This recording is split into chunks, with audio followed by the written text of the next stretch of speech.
The Press Standards Watchdog has upheld a complaint made by the Merseyside Pensioners Association against the Jewish Chronicle. The newspaper published several reports claiming that Audrey White and other Labour activists in Riverside had bullied Jewish MP Louise Ellman.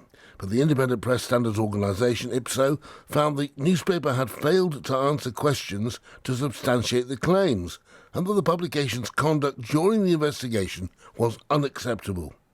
I've been speaking to Audrey White, and I asked her if she was happy about the ruling. I'm happy that they've forced them to, the Jewish Chronicle, to print the longest adjudication any newspaper has ever had to write.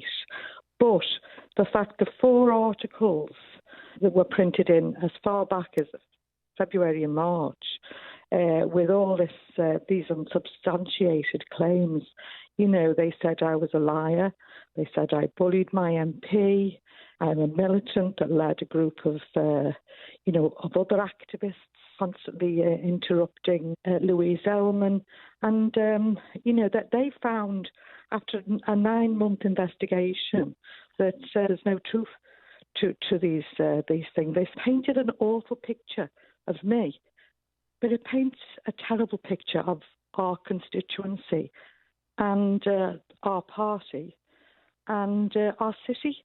It all seems to be hearsay, because you could produce evidence that everything they alleged was actually wrong.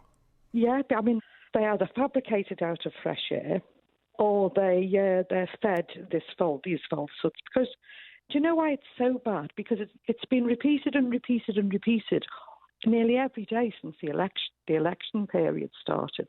But it's been repeated since early on in the year that Jeremy Corbyn's party is anti-Semitic. Now, why that is awful is because besides it not being true, what does the Jewish community feel like? Why would the Jewish newspaper write such a thing?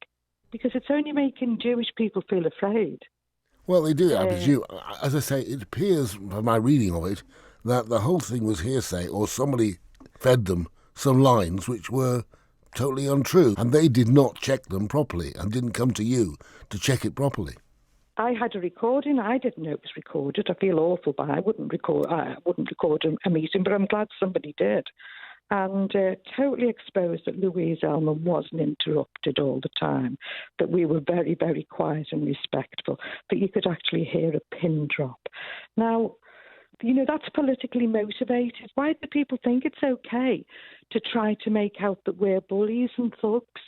I mean, it's patently untrue, and yet I'm trying to get, if it was anti-Semitism, it'd be all over, it'd be on Newsnight tonight, wouldn't it? And in the end, we haven't had the right to reply to that awful Panorama programme. All that was nonsense. It really was, Roger. I was interviewed by that man. I've never been accused of anti-Semitism, but others have, unfairly. And one of them was a Jewish woman. A Jewish woman. So somebody somewhere has got to start saying, this isn't true. And you've got to look into why would you say such a poisonous thing to make Jewish people feel unsafe. People like me feel absolutely really angry that we can't get our voices heard. Where's the democracy? Are you surprised it took 9 months for the IPSO, for the body to Independent Press Standards Organisation, to actually come to a decision? It seems an awful long time to wait. Well, let me tell you, it didn't take them that long. The adjudication, the committee to discuss, all the information, met on the 24th of July, and they made their decision on the 24th of July. I was told a decision would be made, has been made, and that I would be notified within a fortnight. And that didn't happen. So what's going on? So what it did do, it meant that the lie was left to, fester and prop up the false narrative that Louise Ellman was bullied out the party, and to suggest that we bullied her because of her religion. And I've said to you before, we had massive differences on her politics. We really did. That's all been overlooked. Well, because it's too easy to say, oh, you're all anti-Semitic. It's not true, Roger. But that's what she says anyhow. That's her line. Well, but you know now that from a direct, a lengthy investigation, they don't do these things lightly. They are very, very cautious about what they do. I'm just wondering whether you think that there is, within people like the Daily Mail and others, this conflation of momentum with militant. And the right-wing press clearly sees militant, or saw militant, as a kind of bully tactics and all that. So they're putting that onto momentum. Do you think there's anything in that theory of mine? Well, I think that anybody supporting Corbyn, particularly very early on, was told we were all militants and bully boys, and I just think it's a political ruse. It happened when Militant run the council. I mean, you may or may not agree with me, but there wasn't a nicer man than Tony Mulhern, and he was openly militant. And he was a wonderful man, and yet he had to put up with all the lies then, just like Jeremy Corbyn and me and my constituency and other activists in my constituency are being lied about. And when people lose the argument, when people lose the debate, they use slander because they've got nothing else. But now your name has been cleared, and indeed implicitly, so has the constituency. Well, who knows about it? Is there an article in the Independent? Is there an article in the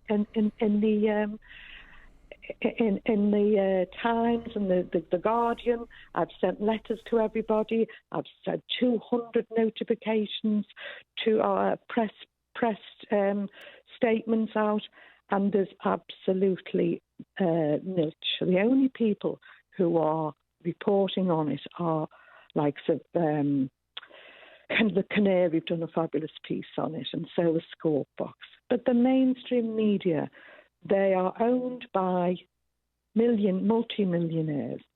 They are not going to even be fair or let us have the right of reply to everything that's said about the movement, the activists within the movement, and particularly Jeremy Corbyn. It's a politically motivated, poisonous game they're playing, divisive game, whipping up hatred between communities. And I think, it's so dirty. We're the anti-racists. I go down, I'm 68, I go down and physically fight these people. I've done it all my life. And we're maligned. I'm sorry. I just get so frustrated that our democracy is in a bad way, Roger, because the press should be holding power to account. Instead, they're playing a role which is propping up a very, very corrupt Tory government. We desperately need Jeremy Corbyn, and we desperately need him. That's Audrey White.